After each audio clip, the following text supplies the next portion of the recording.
What is going on, Premier League football fans? Welcome back to another issue of Arch Rivals. This week, on my left, I've got Mickey. On my right, I've got Mo. It's been a great week for some of us and a terrible week for others. We're in these midweek games that are really tightening up the schedule near Christmas, and they did not disappoint in any way. So we're going to start off with the biggest fixture of the week, the Battle of the Mid, as we've called it. Man U versus Chelsea at Old Trafford.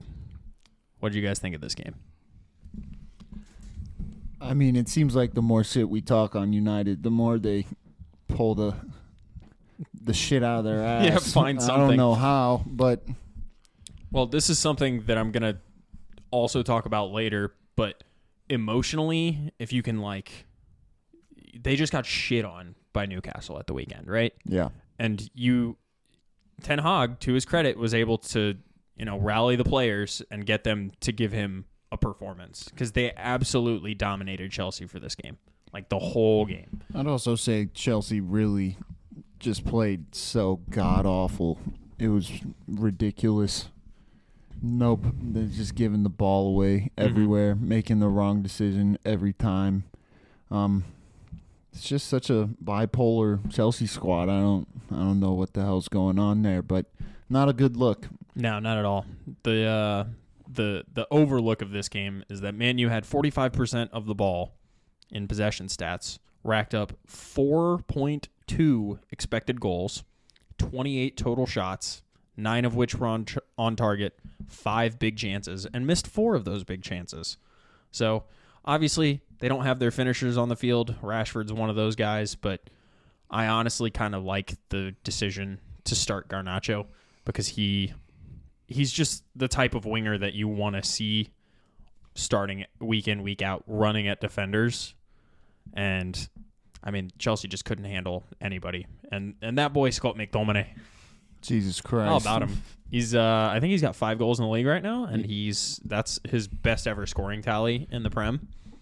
And it looks like that, is it the Scotland form, has carried over to the Man U team. Yeah, and he's in the right place at the right time, and he's got some good finishes. I mean, he's dug this Man U team out of holes before. Like I said one time on the podcast, put him in that Jude Bellingham role and see what happens.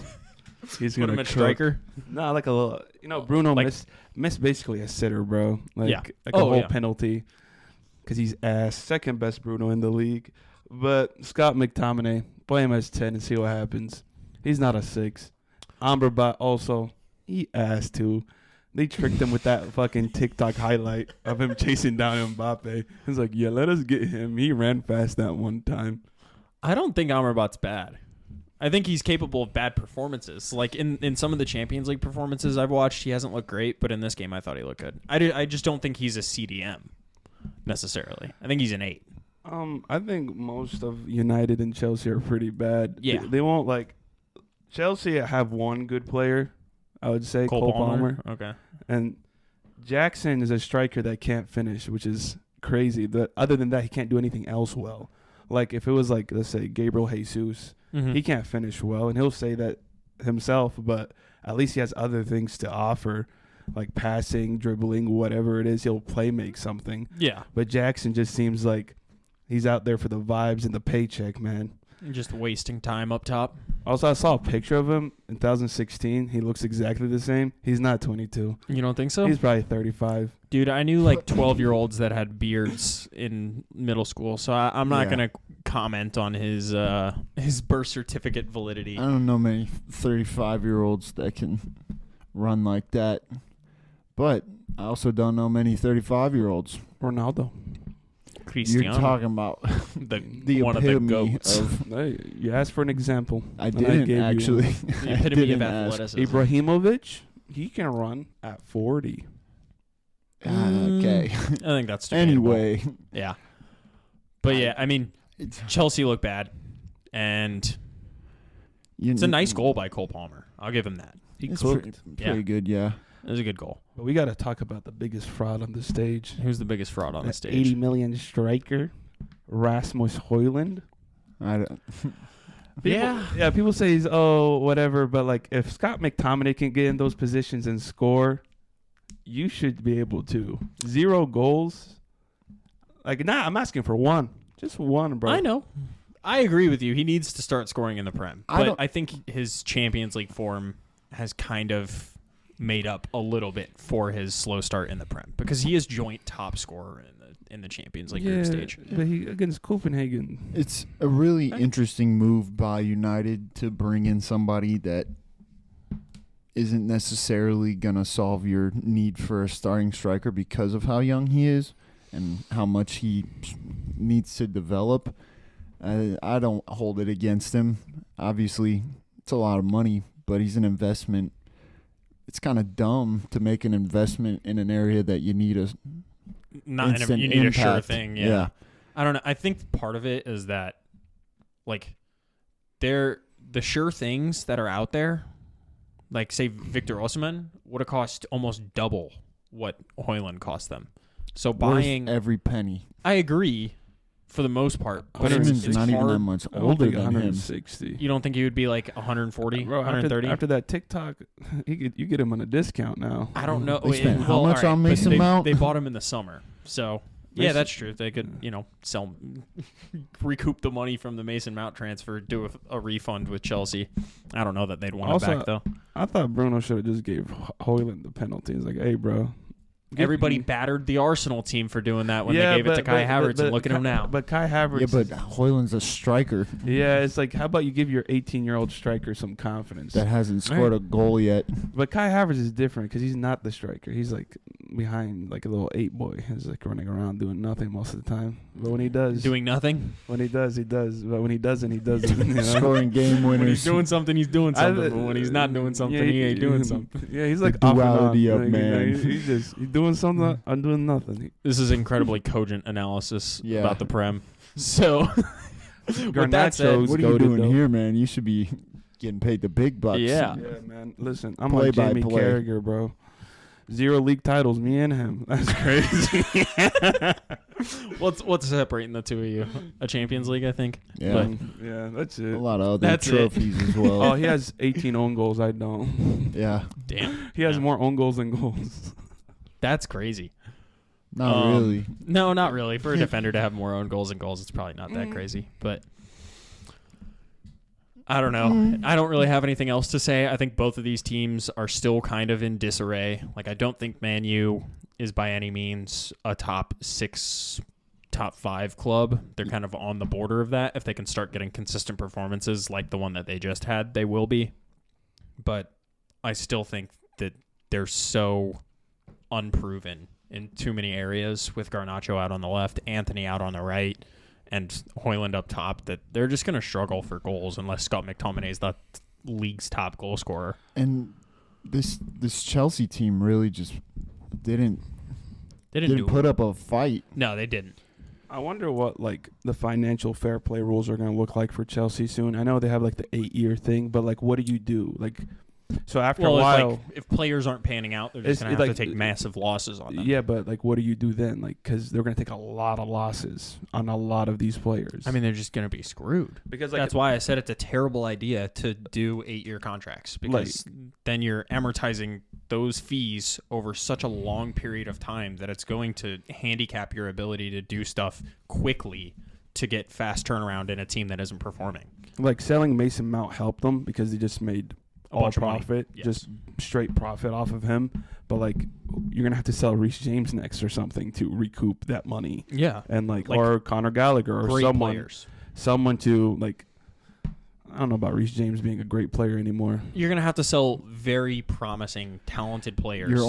You have to sell your academy players. Yeah, your academy players because they're technically all profit. All profit. So but what's Levi Colwell. That's not Liverpool anything new. Hey, that'd be crazy. Yeah. That'd be crazy if they signed him and convinced him to come back when he was like thinking about like pushing for a move, and then they just sold him because he's an academy player. Money talks. Yeah, money does talk. Bullshit walks. That's a bar. Speaking of some money, Man City taking an L away at Villa Park. This game was nuts, man. I don't know if you guys got to watch it, but it's like if you just looked at the score and saw the goal, you'd be like, oh, they just like did exactly what Arsenal just did, scoring a deflection goal and, a cagey match with City. It's like, no, they dominated Man City. Yeah. And granted, this is a Man City without Rodri, without Doku, and without Grealish and KDB. Don't care. But they got absolutely put to the sword by Aston Villa. They could have lost 4-0. Yeah, it could have been so much more. Ederson went stupid, made crazy saves. He beat the allegations that day. He definitely did. There was, I think Emi Martinez also was beating some allegations. Agreed. He had a crazy game, there too. There was a couple times in that first half where Haaland got in behind and had, I think it was that double save, basically. I think that's the only 2 saves he had all game. Yeah, that's the only 2 saves he had to make all game. But if those goals would have gone in, like, that changes the game completely. But yeah, Haaland kind of on a fraud watch right now, I think. Watch. Damn, fraud watch. And fraud watch leading goal scorer by 5 goals. I mean, look, that can go the way real quick. Maybe my take about the Ballon d'Or not going to Messi was wrong, because if he's out here just putting up stinkers in the biggest games and just stat padding against Sheffield United and other squads. What? I don't know about that, man. We'll see. He's got other big games, but what happened in the Arsenal game? Ghosted. What happened in the Liverpool game? Got a goal. What happened in the Aston Villa game? Ghosted.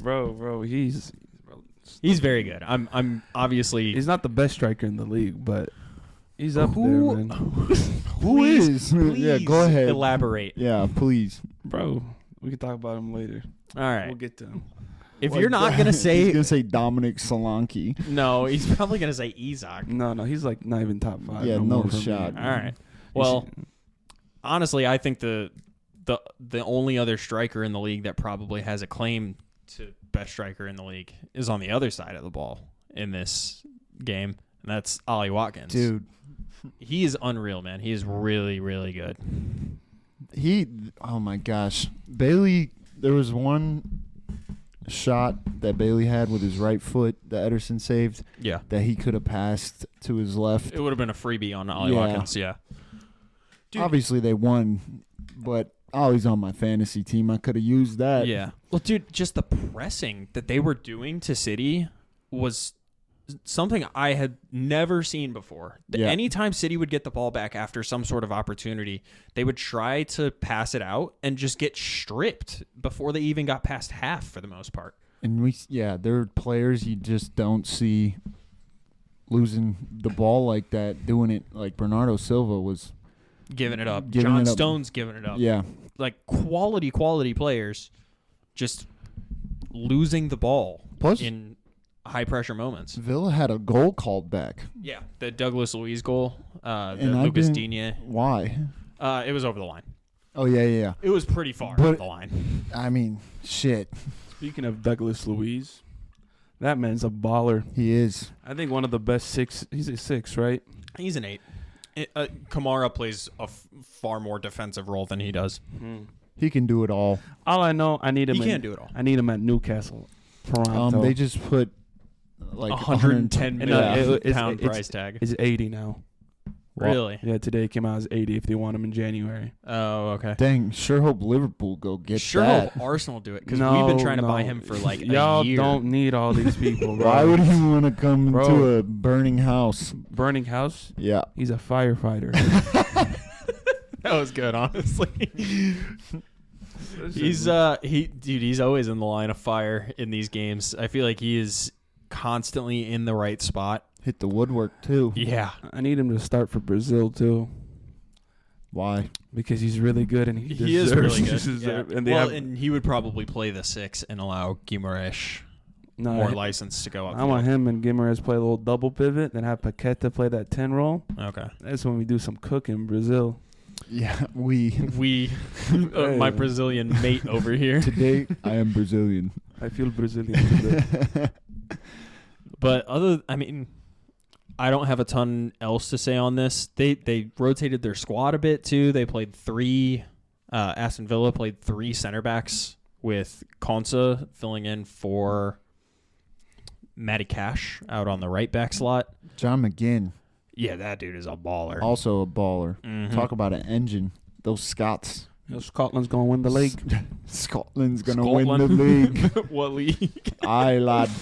Europa League. Oh, no, Euros, I mean, sorry. And they didn't play Moussa Diaby until the 85th minute, which is nuts, considering how dangerous he is. But honestly, Bailey's been looking crazy. Bailey has earned the start.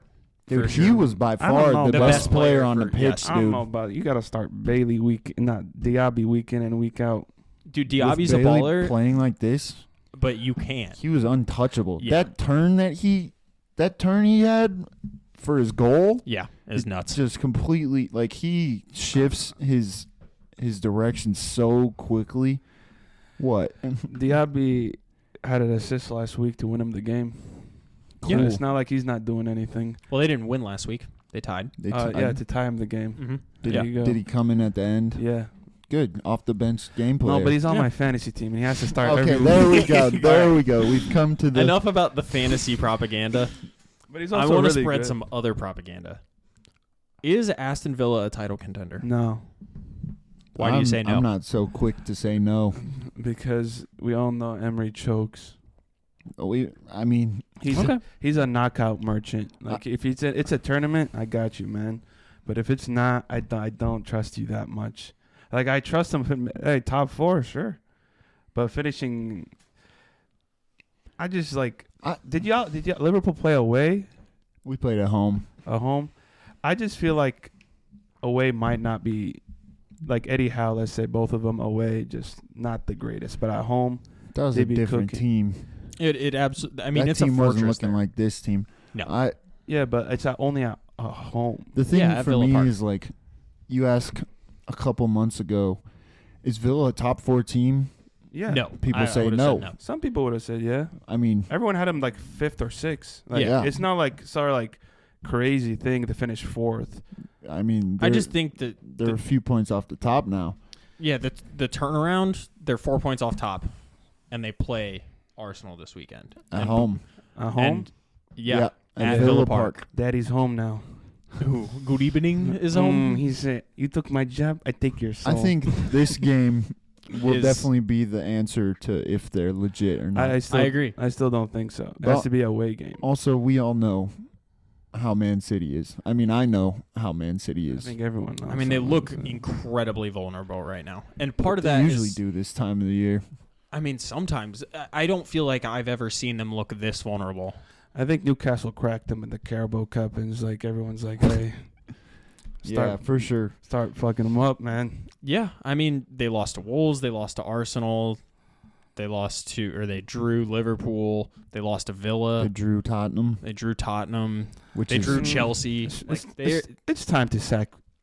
No, it's time to we're not sack starting. We're not starting a discourse on For that. the goodness of my heart, I don't want to see him win another thing. Another again. Prem. Just let him go. Let him leave. I just think that last year, going into all of those competitions, going to the finals of the Champions League, and what else did they win? The FA Cup, as well as having to play the full 38 games of the Prem season. Obviously, at the end, they were kind of pulling away from it with Arsenal lacking, but I think that's where all of these injuries are coming from, and I think that's why you're seeing such a terrible start to this year's Prem. I mean, it's not that bad in retrospect. They have 30 points.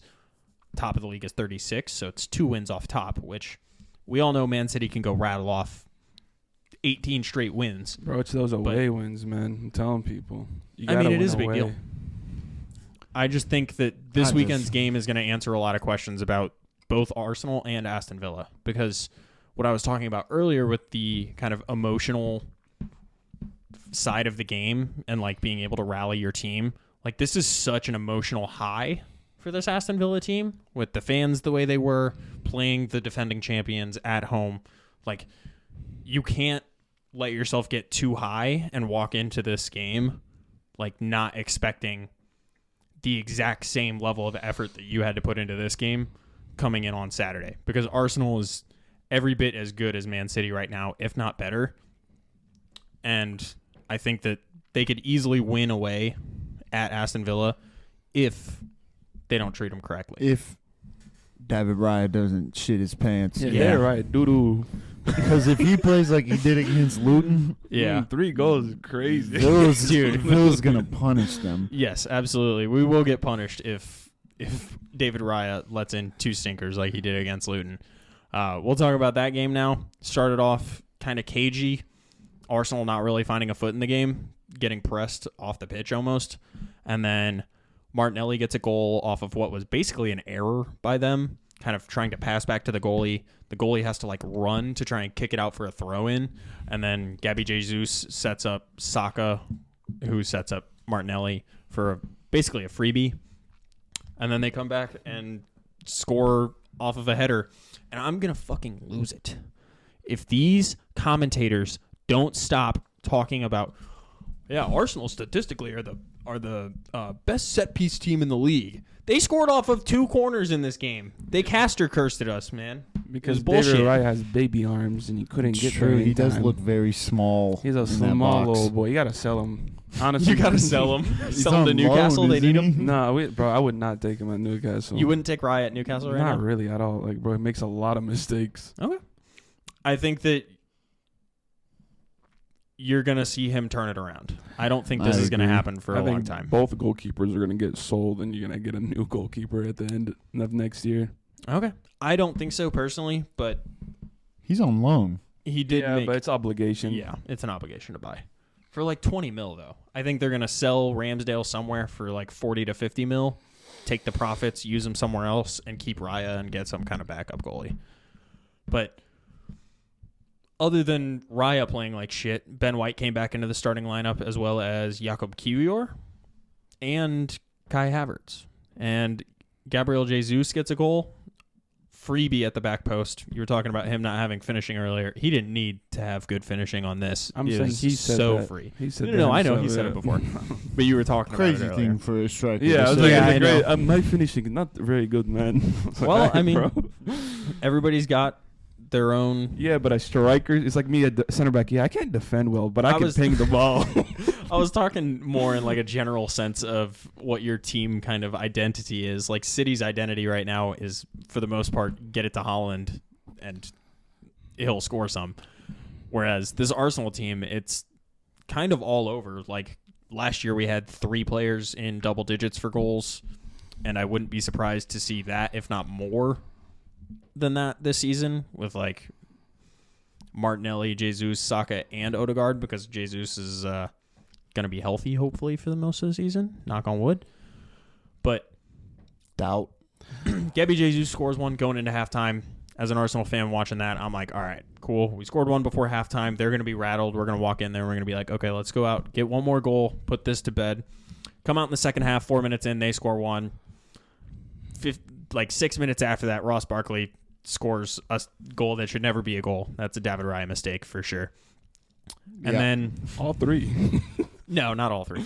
I don't think all 3. I think 2 of them. The one where he comes out for the corner, and the one where Ross Barkley like hits it directly at him. Dude, when he came out for that corner, he looked like a child. He looked very little. Uppies. You just need the ball. Literally. I need the ball. Kai Havertz popping up with another big goal for the Gooners. And then in the 97th minute, I honestly thought this was going to be a draw. As much as I've seen Arsenal score late goals, we've scored like 5 past into stoppage time this year. Declan Rice.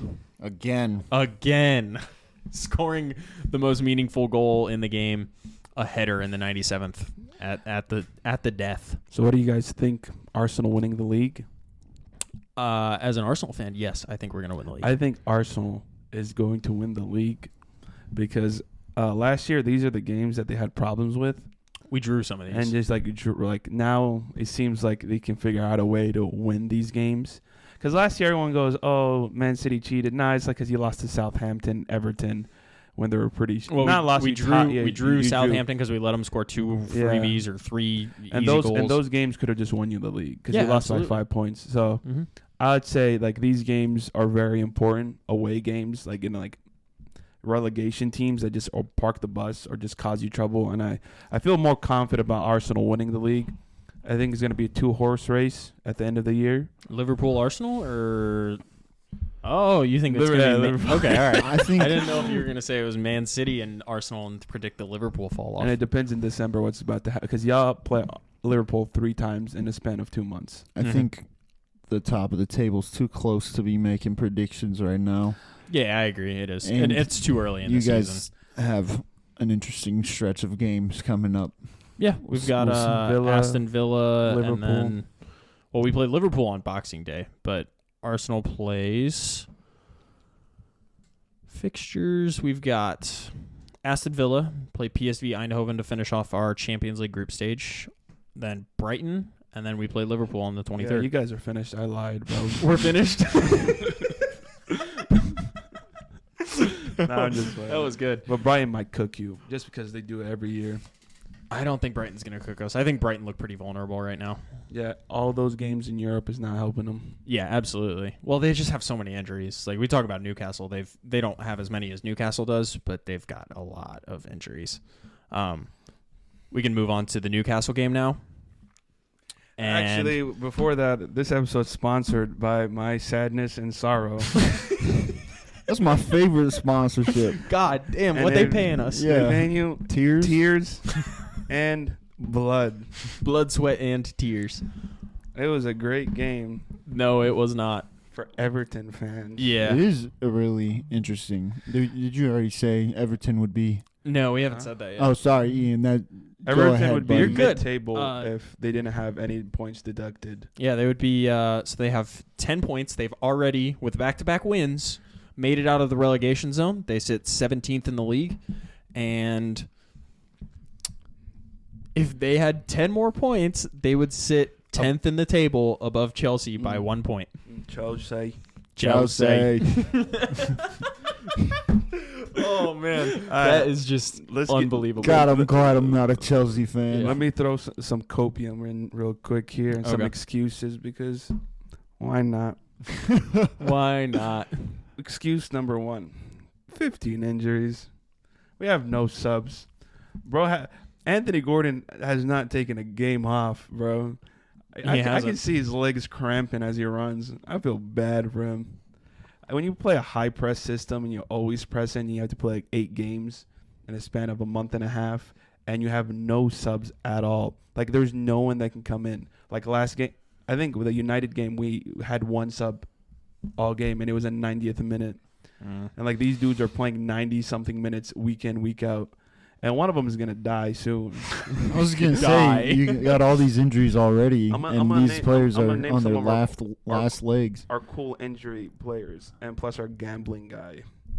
Yeah, so we got the very talented gambler, Sandro Tonali. We got Sven Botman. Mm-hmm. He's probably coming back pretty soon. We got Nick Pope now. Yep, Nick Dan Pope out for the Burn, season. Callum Wilson, Sean Elliot Longstaff. Anderson, Sean Longstaff, Joe Willock, Harvey Barnes, Matt Target. Wilson. I already said that. Yeah. Yeah, a lot. That's a lot of Damn, injuries. that's crazy. But when I saw in the Champions League that one of our 6 subs, 3 of them were goalkeepers, I said, nah, that's crazy. Martin Dubravka as a striker soon? Hey, man. And then Nick Pope went and got hurt. And then Nick Pope dislocated his arm for I don't know how. He, didn't he just catch something and, fall on it No, weird? he just, or tried to, he jumped, to He block dove? something, and it's just, he just, I can't move my landed arm. on it weird? Yeah. But let's talk about the man of the match. Kieran Trippier. Shittier, bruh. How many injuries do we got, mate? I'm just kidding. I'm not making Well, fun of Lascelles him. came off injured, didn't he? Yeah, Lascelles got hurt. So add him to the list. And I'm not going to lie, all of these defenders, Livramento is kind of getting up there with the number of starts. Shar soon is probably going to see some Shar possible is an injury. Iron Man, bro. This dude would be getting hurt in mid-game, then just, rub some Walking dirt it in off. it and just goes back in. I was like, yeah, but Trippier basically blew us the game at the end of the game. Yeah, giving the ball away twice, leading to the Dwight McNeil goal. First half, we were shit. They should have scored. They should have. What's his name? Calvert-Lewin. Calvert-Lewin. Literally just had a sitter just bang it in. First half, we were just getting cooked. Then the second half comes on. And I think we're a second half team usually. Because that's when people get a little bit tired and we kind of don't. And we kind of just press them until they make a mistake. because a lot of our goals come in the second half. And we just Trippier said, "Hey, here's the ball." Then he gets it again, goes, "You want me to see it do it again?" And does it again. A magic trick? And does it again. Dwight McNeil scoring a banger that put my fantasy team 6 feet under. And then I'm not going to lie, I don't think it's a Dwight McNeil assist on the second goal. I don't think he touches it. He touched it. You think? Yeah. Okay. It wouldn't have mattered. No, I touched it by like... I thought he just missed the ball. It slightly went off his foot. Okay, I'll take your word for it. Abdoulaye Doucouré slots in a freebie. Goalkeeper just out of position. Then Beto runs in like a big man, says, "Get the foot off me, Shire," and just bangs it in. And that's his first Premier League goal for Everton. So that'll work wonders for his confidence. We'll see if he's going to get the start over Calvert-Lewin after coming on. And Calvert-Lewin needs to be benched after missing a sitter. Yeah. You think he will start over him? Yeah. After that one, like that. You think that was very bad. That's like very bad. It was really bad. It was really bad. Really bad. I've hit some stinkers like that before. Yeah, but Newcastle has probably one of the best home records. 1 loss.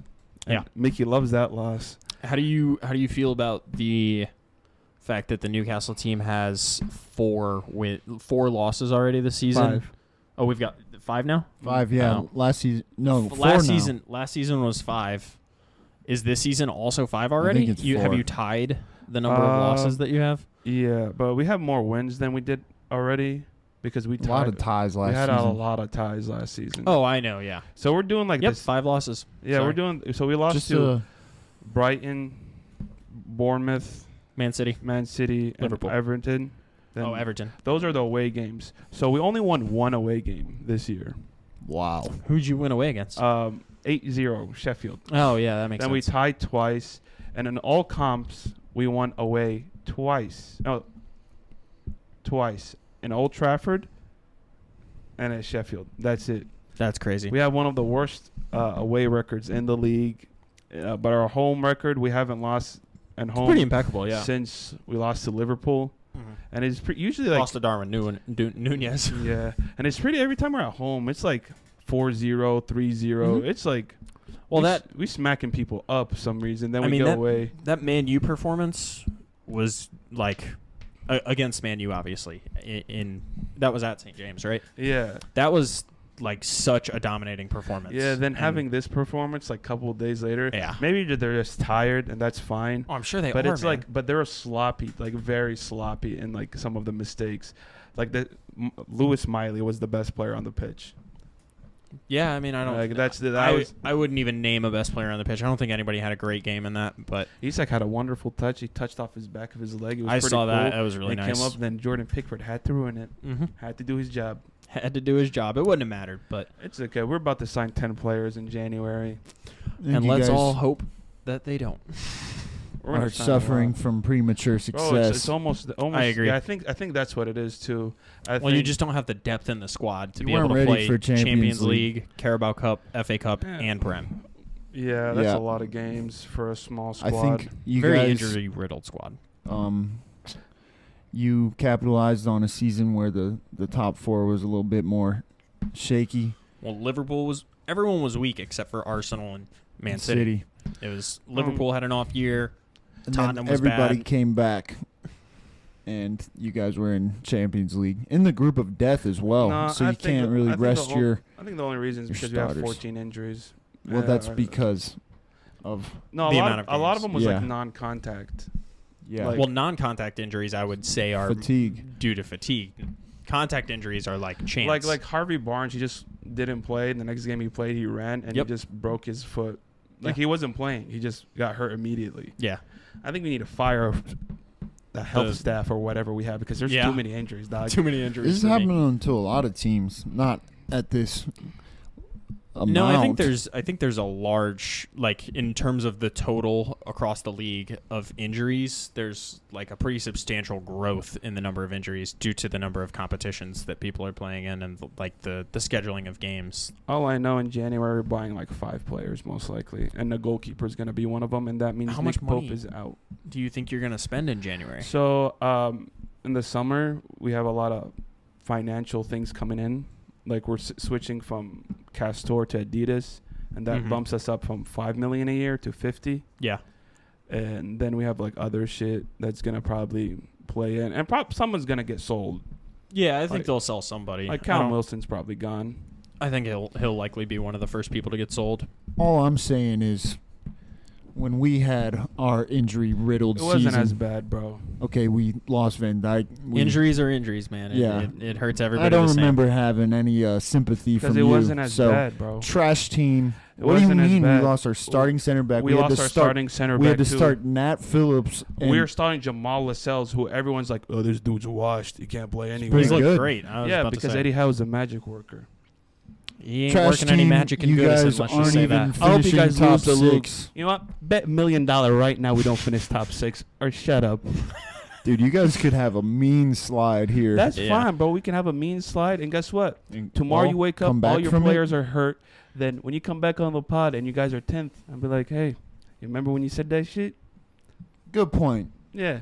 Good point. I don't care. I hate you. I hope that Newcastle drop out of the top 4 and don't play Champions League for 3 years. That's fine. Liverpool's about to get liquidated anyhow.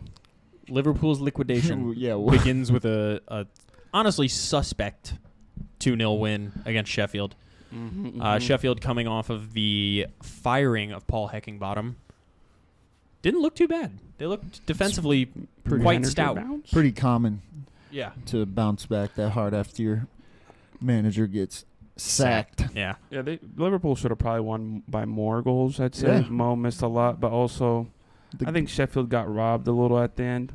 I think it was a penalty. Bro, jumped straight to the end of the game. Well, because I think there's a few moments in this that are controversial. I think that Van Dijk goal is a little controversial. Why? He kind of takes out a player before he scores it, and that's why he's completely unmarked. I don't know if it's... That guy, ran in front of him? Van Dijk, trips him, basically unintentionally, but he trips him. Because they're, setting picks for each other. That guy went down easy as hell. I'm not talking about the All I'm saying is City gets that call. Yeah. Liverpool. That doesn't mean anything. Trent's assist with his crack out. That was cool. Bro, he said, hey, you guys want to see Reece James? He pulled his pants down a little bit. He was showing us Reece James, bro. He said, look at this. He said, look at my Reece James. He said, look at this dude's cheeks, bro. I was flabbergasted watching this man with his ass Stop comparing Reece James to Trent. I think Trent is clear. Trent has and will be clear. I don't think as a defender or whatever, but as a player, bro, it's... Danny, if you're watching this, Chris, the little Chelsea fan, he is clear, bro. Mo, if you're watching this, if Trent had the game that Trippier had today, he would get absolutely drugged through the mud. Oh, just everywhere.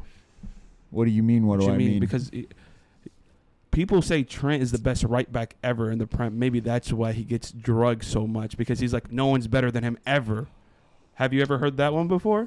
Because I have a lot. I've definitely heard that he's the best right back in the Prem, and I think it's true. I don't think he has a ton of competition in that position. Also, Trippier is 40. Okay. Trippier's not 40, bro. He's 33. Okay, then don't spread misinformation. He's not 40 years old. And Trent's 24? Yeah, Trent's very young. Yeah, and he has backups to help him out if he's tired. Yeah, bro, it's come on, man. Ooh, he has backups. Joe Gomez doesn't play right back sometimes. Joe Gomez played left back in this game. Yeah. Does he not play right back sometimes? He was probably the worst player on the pitch. Yeah, bro. I don't think that's true. Not on the pitch. He was the worst player on Liverpool, that's for sure. I thought McAllister had a pretty poor game. He got hurt pretty quickly. I mean, hurt and continued playing. Is he a flop yet? Yeah, for a half. He played till half. Yeah, he was ineffective. No, he played till after half. He got subbed in the 60th minute. He was the first sub. And then Mo Salah and Luis Diaz got subbed in the 67th for Darwin Nunez and... You know what makes me sick? Harvey Elliott. Dominic makes me sick. Szoboszlai? Because I wanted him so bad at Newcastle. Yeah. So bad. So quality. I was sending Newcastle private messages every day. And get this man on the team now. Mo was on the WhatsApp with Eddie Howe. PIF. I'm like, hey, guys. Dude. And make this happen, man. Apparently at the deadline, Liverpool just said, we're playing a clause. We're paying it. And they played $70 million straight out. And we're like, we don't have that much. Put it on the table. That's what we're about to do with Frimpong. I don't know if that's true. Yeah, he doesn't want to go to a small scouts club, bro. Come on. Bro. Come on, bro. Pick your battles, man. I mean, what? A big win this weekend for Merseyside, and they finally get their second goal off of what I thought was absolutely a foul on Darwin Nunez. I didn't think it was a foul. You didn't think so? I think it was pretty clean. It did look kind of weird, but I don't think he touched the ball first. Okay. I thought it was clean. I thought he was into his legs before he got the ball. Consistency with refereeing, so I just it's thought hard to. Sheffield deserved the pen. That's all. Like there was a point where Konate kind of like he was chasing him and extended him, and pushed him, and the dude fell in the box.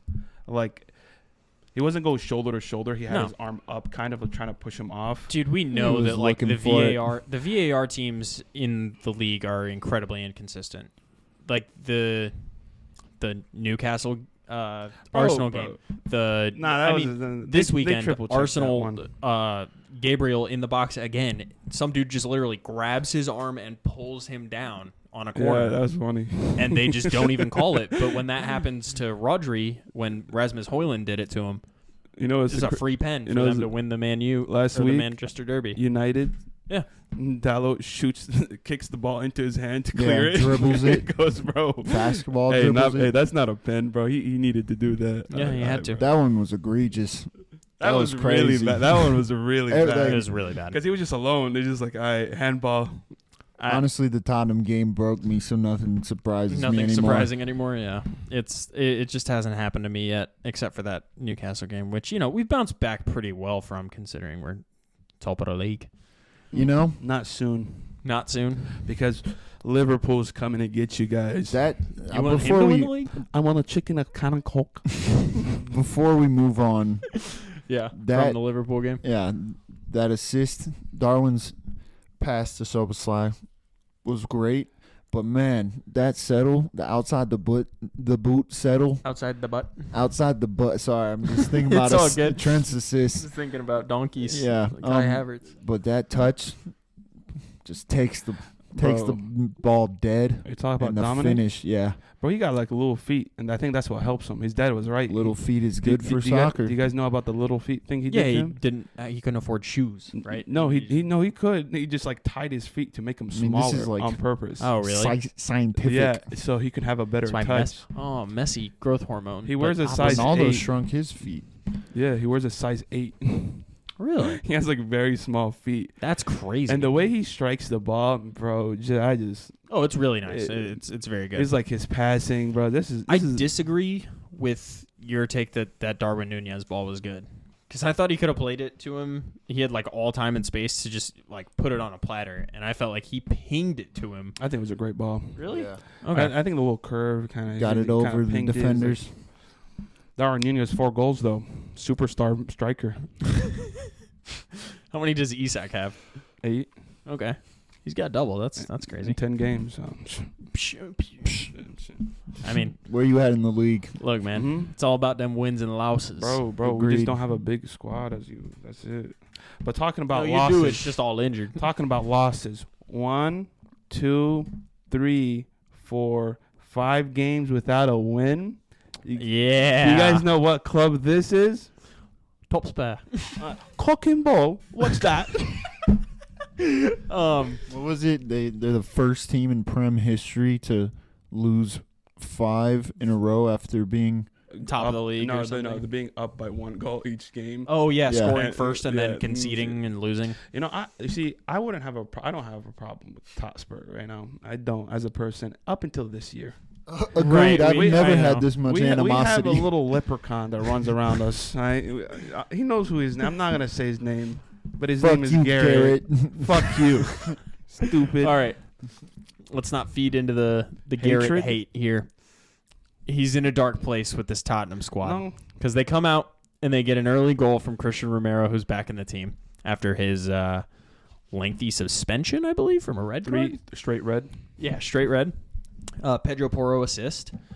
And Tottenham looked like they should have scored 3 or 4 in that first half. They Heung-min Son and Brennan Johnson have got to go back to the yard and work on some shooting drills because they absolutely both could have had one at least in this game each, and didn't get anything. And so we go into halftime, 1-0.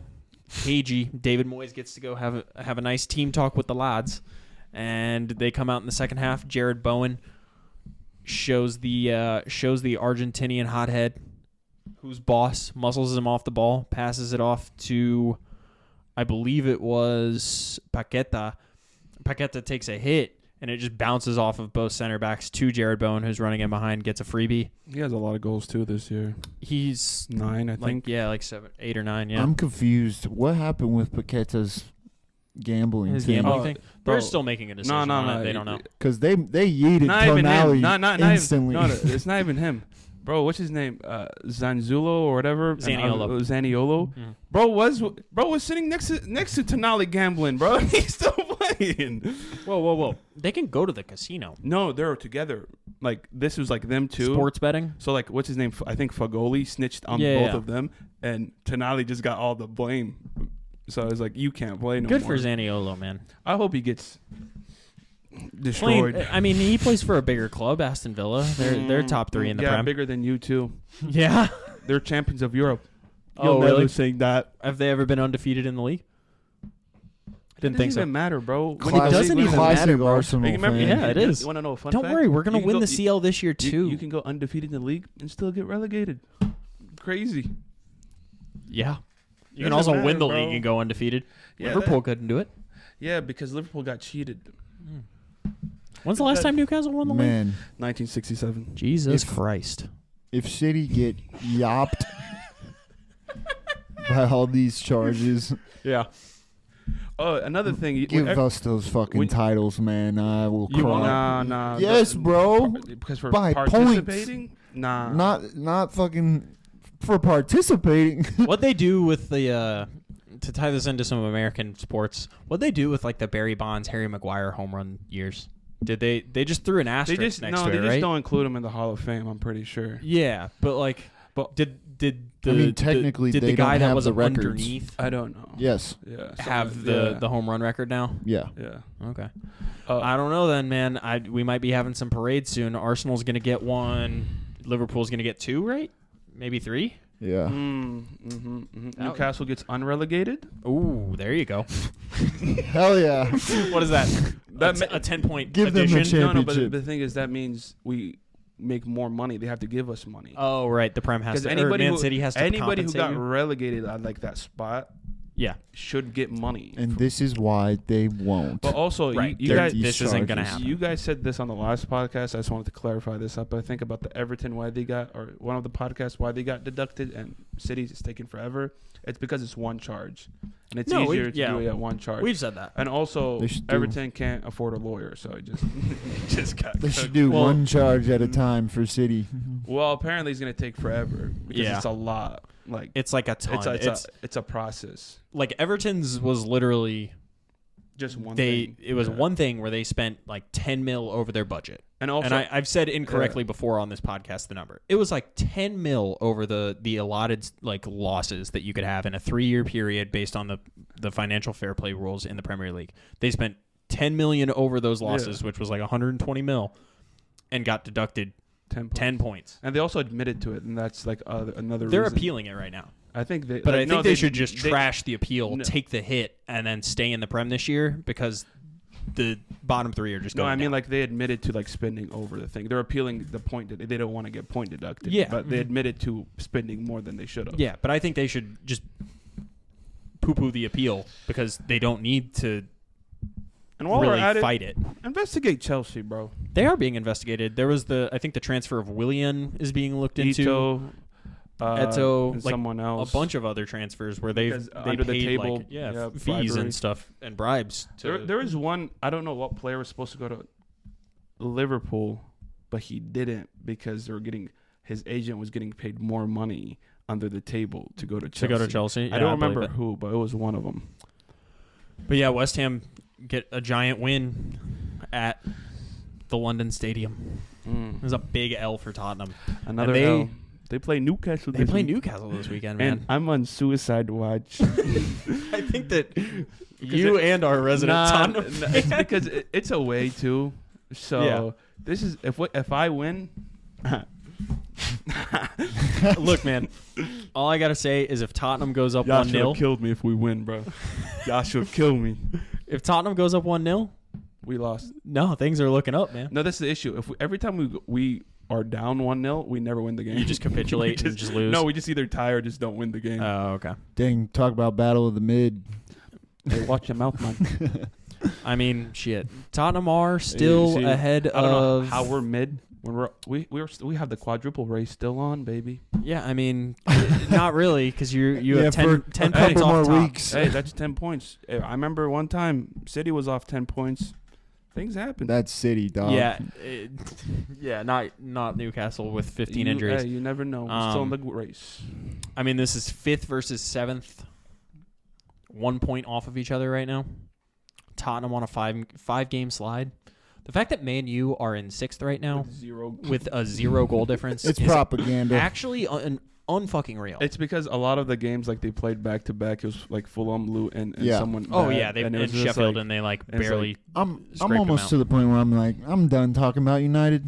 Yeah, I'll just let it happen. You're not finishing. No.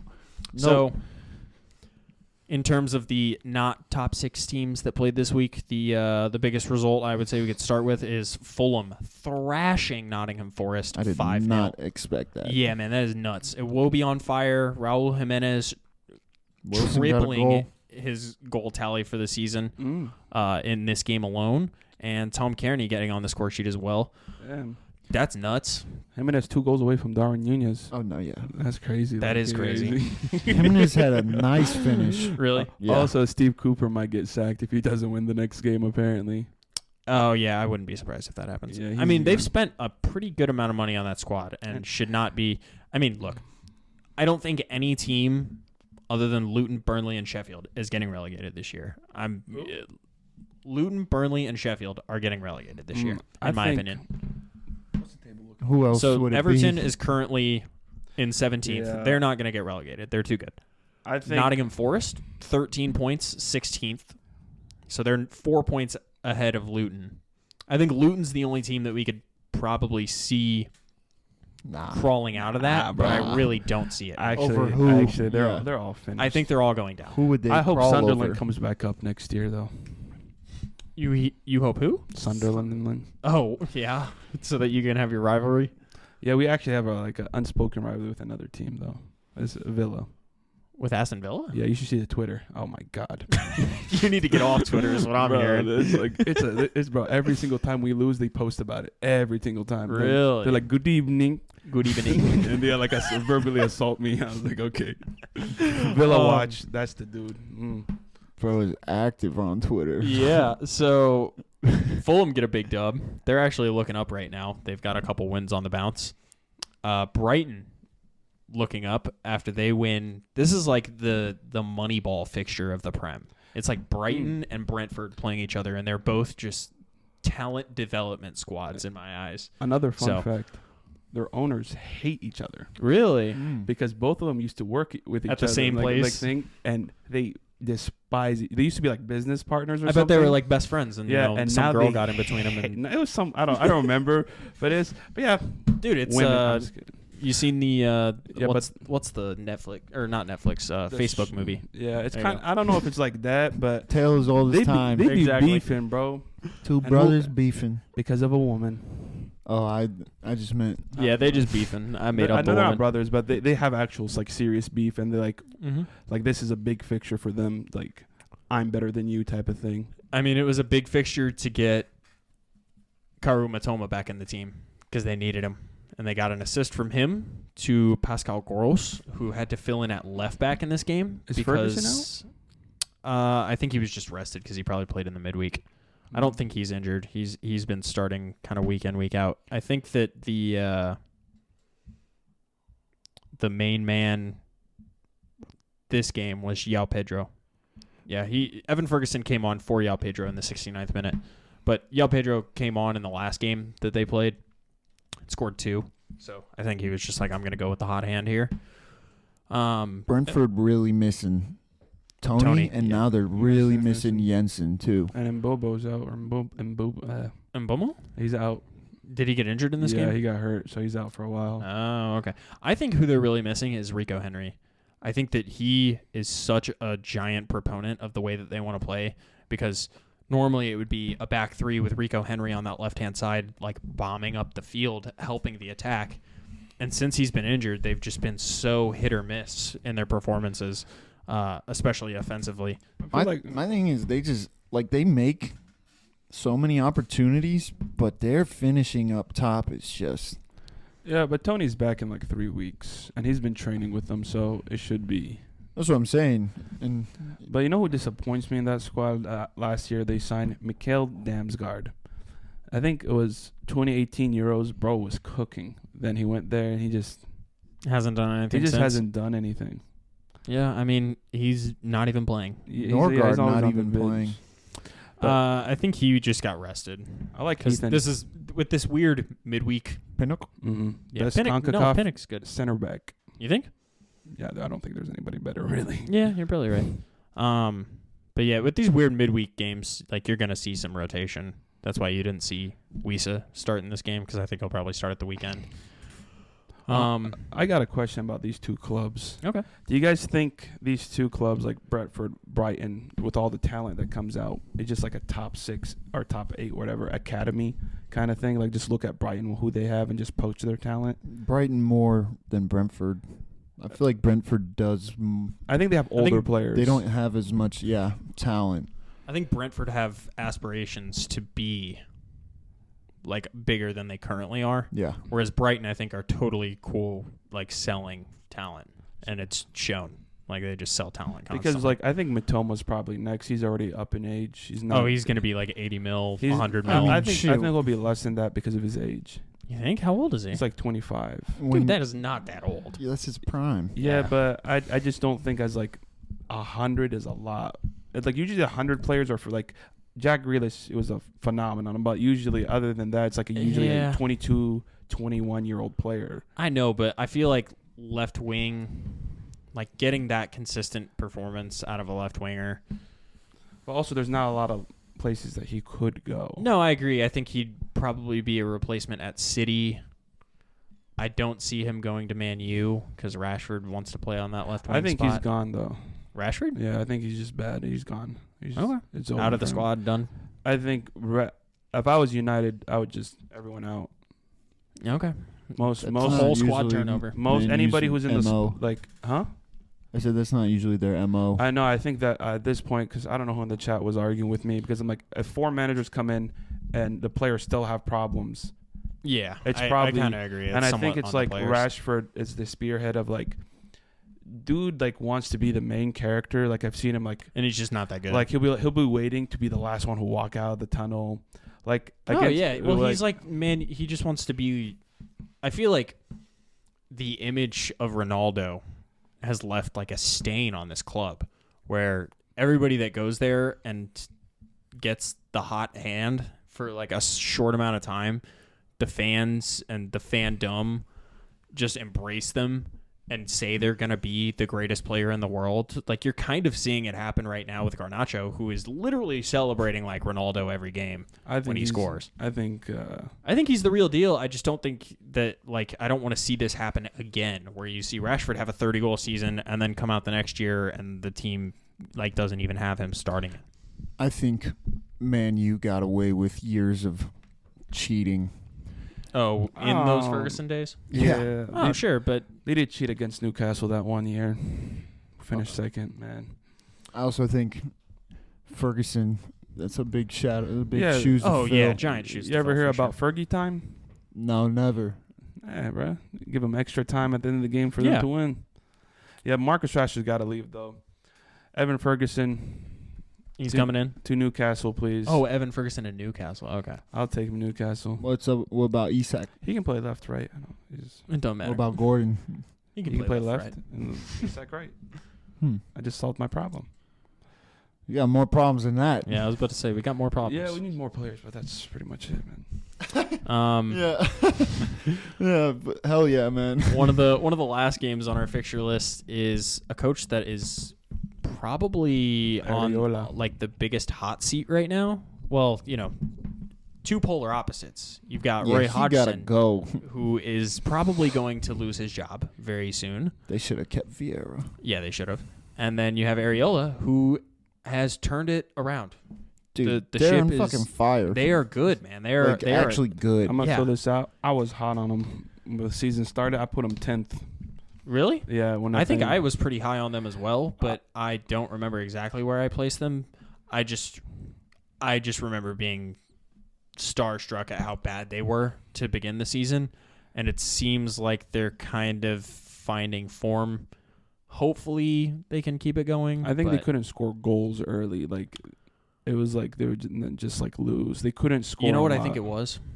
I think it was when Arsenal beat them 4-0, and they gave the penalty to Kai Havertz. Everyone in the Bournemouth team was like, "Nah, bro, this ain't us. We can't have them giving out like pity goals against us, man." I think it was when Manchester City smacked them 5-0 or 6-something, 6-1. Figured out their midfield. Yeah, they did. I think that the Newcastle win was also a really big turning point in their season. Yeah, Eddie Howe gave him that because he's like, man, I love this team so much. Yeah, honestly. He goes, you know what? Y'all can have this. I always pick Bournemouth for my manager modes. Yeah. I like the Cherries, man. Yeah, I also like Crystal Palace, so it sucks to see them like circling the drain right now. You have Chris Richards starting as CDM. Yeah, that's pretty rough. He wasn't too bad. Oh, he's gone. I mean, they're tied on points right now, Crystal Palace and Bournemouth. I think Crystal Palace, give them 5 years, they'll be in the championship. Crystal Palace? Yeah. I mean, when you're like, Jordan Ayew was there, like, other than Elise, but Jordan Ayew, they should have, at the age that he's at, they should have pounced on a striker. They should have got Balogun. They obviously, and I think that this summer they should sell Olise or Eze and pounce on Nketiah. I think they should buy Nketiah. Nah, Nketiah's not in the room. Not in the room. I think they should Arsenal's top goal scorer. Go for something and start Mateus Franca. But he's 19. There's a lot of strikers that are developing young ones. Yeah. I think I'm really hot on Sante Jimenez. Okay. I think someone needs to buy him in the Prem soon. I think you're going to start seeing transfers like far earlier in people's careers, so you might not be far off it, just so that they can keep the price down. I think Sante Jimenez is probably the best CONCACAF striker too. Throw that out. I think that it shows how much it can. It's just so risky. Like, if you wait to see if someone has like a season where they can kind of pan out, turn talent into production. 100 million. 100 mil. Rasmus Højlund, 100 mil. Bro, but he didn't have like anything. Like, no, he did, but not really. Yeah, but you didn't. He had a lot of physical traits and some pretty good goal scoring. You didn't know how like Atlanta played. He didn't play until half of the season. Yeah, the second half of the season. And he played on a they had two strikers. I think they played like a 4-4-2, and they had two strikers. So a lot of it, he was like holding up the ball. It also depends on who you're negotiating with, because I think Rasmus Højlund was a better prospect for sure. But like Nico Jackson and Rasmus Højlund had pretty similar like rises, where they both came in the second half of the season and had really good goal scoring tallies and got bought by a giant club. And Rasmus Højlund cost 90 mil, and Nicholas Jackson cost like 35. Yeah, but I think Højlund is better. Yeah, no, that's what I'm saying. I think he's got more of a offensive toolbox. I think Jackson, as of right now, is just pace, runs in behind, and hopefully he can finish. Yeah, he just doesn't finish very well. I think City and Chelsea ruin everything for everybody else. Like with the prices? Yeah. Increasing them? Yeah. Mm-hmm. Well, I think PSG is probably the biggest proponent of that. Yeah, I think they're the biggest culprit. They started it. Yeah, they did. I mean, honestly, don't know if they started it. I disagree. It was Real Madrid.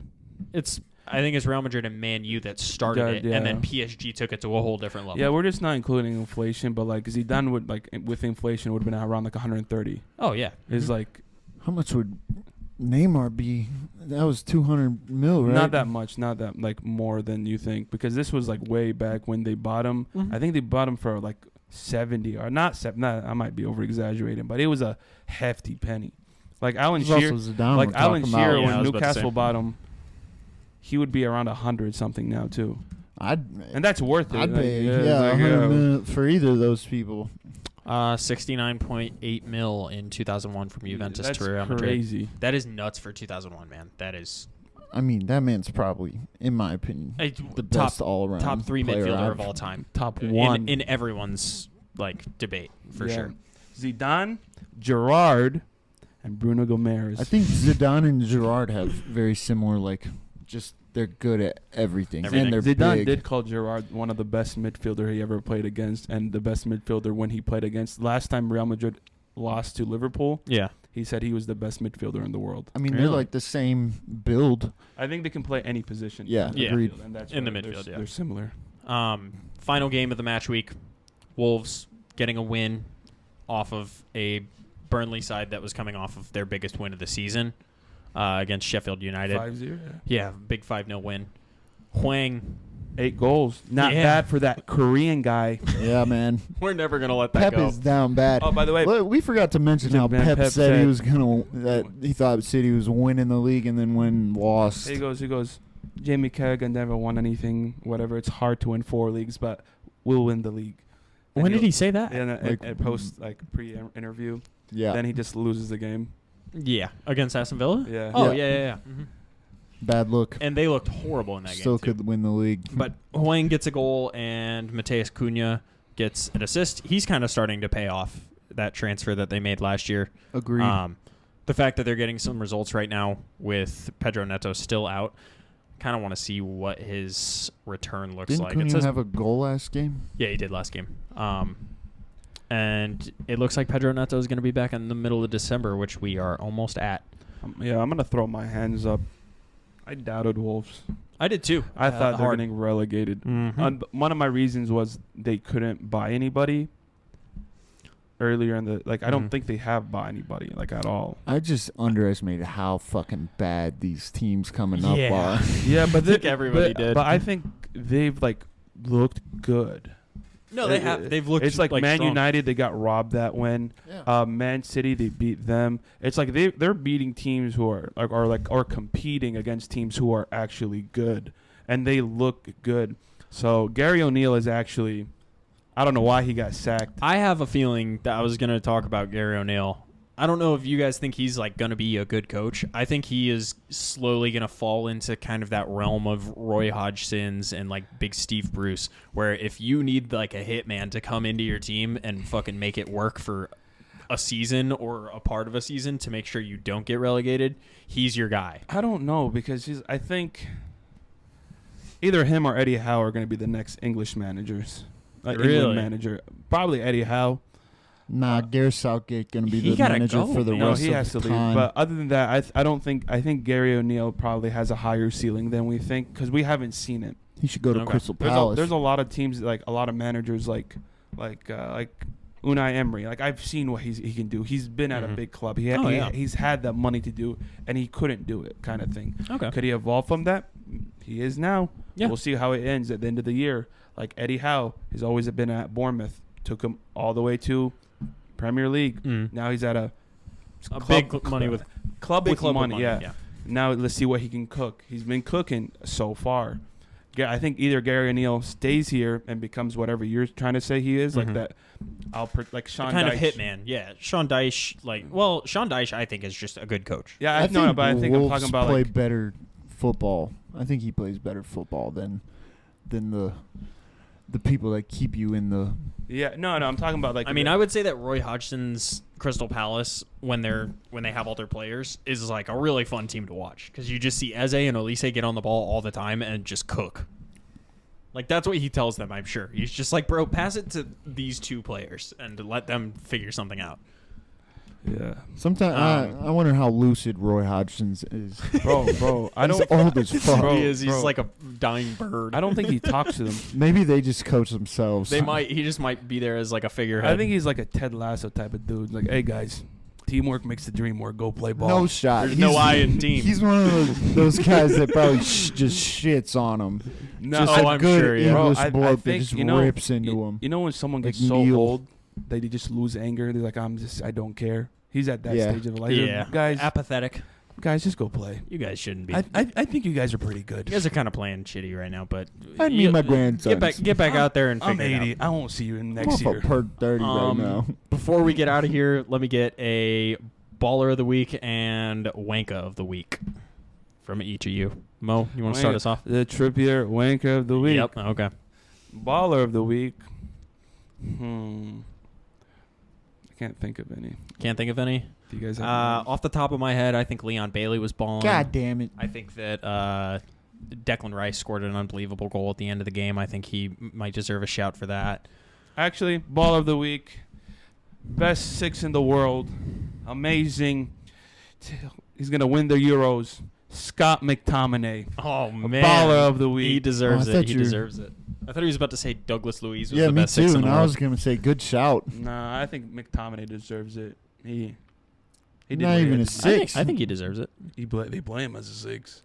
They played him as an 8. Ronaldo, and I'm not talking Cristiano. Bro, honestly, all right. Who's your baller of the week, man? Shit. I like the Bailey shout. Yeah. He looked unplayable. Yeah. Wanka watch. Wanker of the week has got to be the one, the only, the bald fraud. Other bald fraud. There's 2 bald frauds right now. There are 2 bald frauds right now. Pep Guardiola. And Wanker of the week. for my baller of the week, I think I'm going to have to say Declan Rice because you guys left him out for scoring the game winner at Luton. Breaking the hearts of that neighborhood. And then for my wanka of the week, I think I'm going to go David Raya because he was trying to give them life. He was trying to throw He was the trying game. to, build a gated community in there. He was trying to hold up. I'd be surprised. We'll see how long he lasts, but Who, Raya? yeah. Yeah, we will. You guys got anything else pressing? I'm trying to think other ballers of the week. You guys Dwight wanna, McNeil had a hell of a week. He did. He had a good game. You guys want to do some predictions for next 2 days from now? Let's get... That's true. It is. Well, there's 2 big matches that I can think of. Let's get an Arsenal and Aston Villa prediction, and then a Tottenham-Newcastle prediction. Jeez, that's the second one's so hard for me to. I'm gonna just say who's gonna win or tie, lose, or win. Don't scores or whatever. I'm gonna say Arsenal win away at Villa. I think Villa wins. Okay. I think Villa wins too. Okay. And then But that's just the Liverpool fan in me. I've got a draw. Tottenham-Newcastle. I'm gonna commit suicide. So they're gonna lose. I'm not even gonna choose because it means nothing to me. It means a draw. All right, so we got 2 draws and a win. No, fuck it. loss I'm for gonna go. You're saying Newcastle's gonna lose? Newcastle is gonna lose. Yeah, me too. Yeah. Okay. Tottenham do need a bounce back 2 game, things and are they're gonna still be in the lost London that Stadium. day. Newcastle And a life. Lord have mercy on this friend Thank group. you all for watching another episode of Arch Rivals. Hopefully we didn't go too off topic today. Please give us some questions. We love to answer your questions. Leave them in the comments. Make sure to like and subscribe to the channel. Check us out on TikTok, Instagram, all that good stuff. Tune in after the weekend, and hopefully we will still have Muhammad around. Thank you for watching this episode of Arch Rivals. Make sure to check us out on YouTube at First Touch Media, and all of our socials are at First Touch 314. Thanks for watching.